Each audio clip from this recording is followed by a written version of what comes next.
Σύστημα ανίχνευσης κόπωσης οδηγού μέσω παρακολούθησης οφθαλμών. Τι θα βρούμε μέσα? Αρχικά, η κάμερά μας.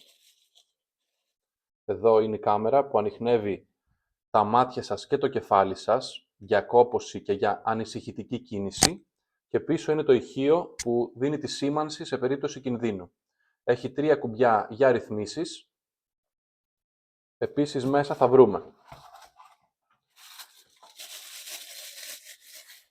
την βάση του, που βιδώνει εδώ πέρα, και αυτοκόλλητο 3M για να το κολλήσετε όπου θέλετε με ασφάλεια και να μην φεύγει.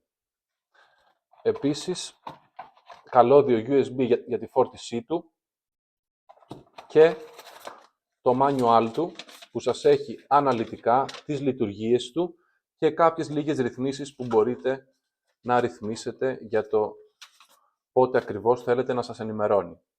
Επίσης, θα βρείτε αναλυτικές οδηγίες εγκατάστασης και τα σημεία που είναι καλό να τοποθετηθεί, όπως βλέπετε εδώ.